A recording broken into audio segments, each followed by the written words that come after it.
In this video, we will talk about the standard hair shader in Arnold. So create a new standard hair shader and assign it to this hair geometry in the scene. As the scene is fairly heavy and we are dealing with hundreds of thousands of splines or curves, IPR might take like 10-20 seconds to start the render, so that's normal. Now open up the standard hair shader. Standard hair shader is a physically based shader to render hair and fur. When you work with Arnold and add an Arnold hair shader to splines or hair objects, you only control the color of the hair, the specular attributes of the hair, its opacity and transmission properties, and the other properties of the hair like how thin or thick the hair strands are or whether it has kink or frizz to it or not comes from the Cinema 4D's hair material. In this case, we don't deal with Cinema 4D's hair object or hair material. We just have simple splines, and using this Arnold parameters tag, you can control the width of the hair strands. Standard hair shader is very simple yet extremely powerful. There are just 4 parameters that control how the hair looks: melanin, melanin redness, melanin randomize, and specular roughness. The most deciding factor of the overall look of the hair and its color is the melanin value. Melanin is the pigment that gives human skin, hair, and eyes their color. Dark-skinned people have more melanin in their skin than light-skinned people have. The melanin parameter is used to generate natural hair colors by controlling the amount of melanin in hair. So the higher the melanin value, the darker the hair color. At 0,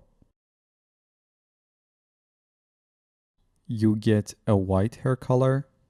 At lower values like 0.2, we get a blonde hair color. At something like 0.5, we get a brown hair color. And at 1, we get a black hair color. So from 0 to 1, we go from white to blonde to brown to dark brown and to black. So you get a range of the melanin-based natural hair colors as you go from 0 to 1. For now, set it to around 0.4. For hair dyes, we would use a combination of hair color and sometimes transmission tint, which I'll show you later on in this video. The next important parameter is melanin redness, which controls the redness of the hair strands. The effect of melanin redness value is especially visible at lower melanin values. Right now, the melanin value is set to 0.4, so we should be able to see the effect of melanin redness value easily. Let me show you 3 renders with redness set to 0, 0.5, and 1. In the first render, melanin redness is 0, then 0.5, and finally 1. And you can see how the hair becomes more red as we increase the melanin redness value. For now, set the melanin to 1 and redness to 0.5. Melanin randomize randomizes the amount of melanin in hair fibers, which results in a more random hair colors for the hair strands. So if you are looking for a slight randomization around the melanin value, you can use a low value here.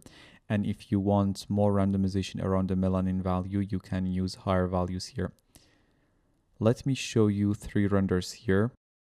The first one is at 0, then 0.5, and finally 1. At 1, all the hair strands will get a different melanin value. It is more realistic to have a bit of randomization. For now, set the randomization to 0 and melanin to 0.6. The next important value in the hair shader is specular roughness, which controls the roughness of hair specular reflections and transmission. Lower values give sharper, brighter specular highlights, while higher values give softer, duller highlights. Let's set it back to 0.2 for now and get back to the base weight and color. If we wanted to get a hair dye instead of the natural melanin-based hair colors, or you have a specific texture for animal hair or fur, first you need to bleach the hair, which you do that by setting the melanin value to 0. And now you can choose any color or texture as your hair color. Let's go for a burgundy wine-colored hair dye with the RGB values of 61, 22, and 35. Let's try a green hair color with the RGB values of 57, 67, and 28. And finally, maybe a red color with the RGB values of 97, 34, and 34.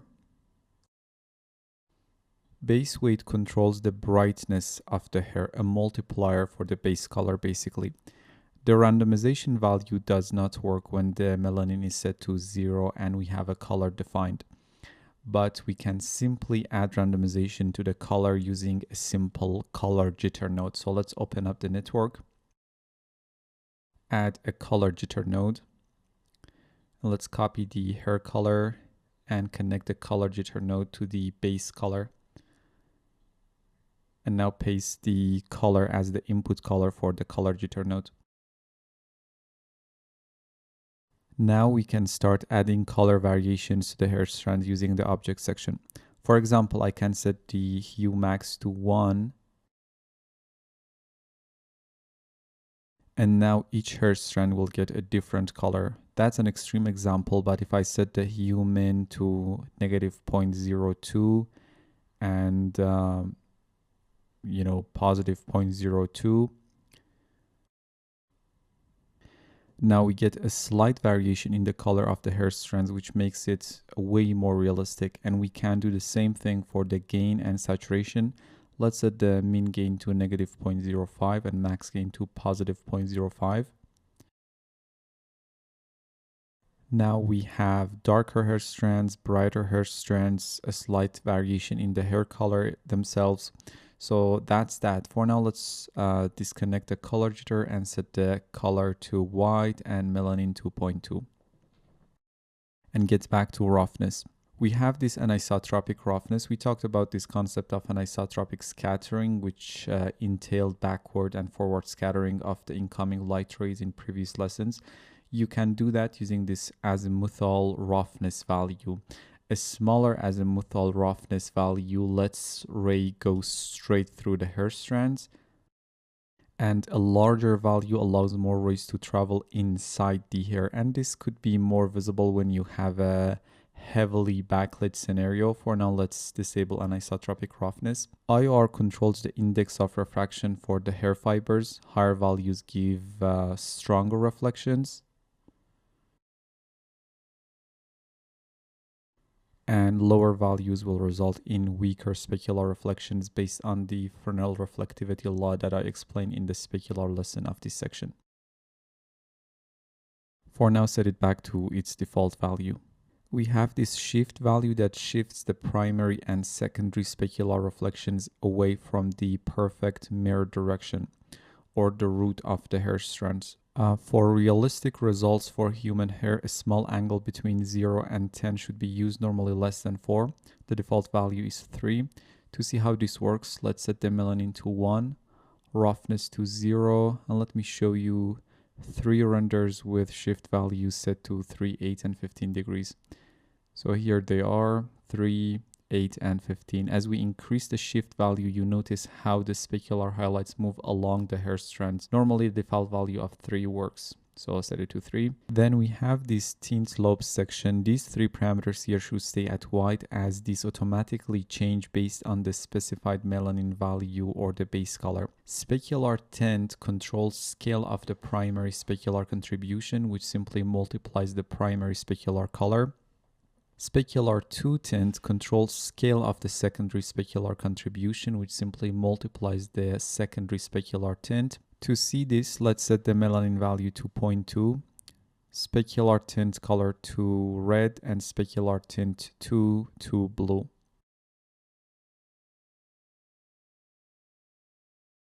And you see how the first and second specular reflection lobes are tinted red and blue. When these colors are set to white, the lobes will be tinted based on the melanin value. Almost always these should stay at white. And transmission tint controls the scale of the transmission contribution, which simply multiplies the transmission tint, which is again will be set automatically based on the melanin value. So think of this as the color of the light rays as they go through the hair strands. Let's try a pinkish orangish color here.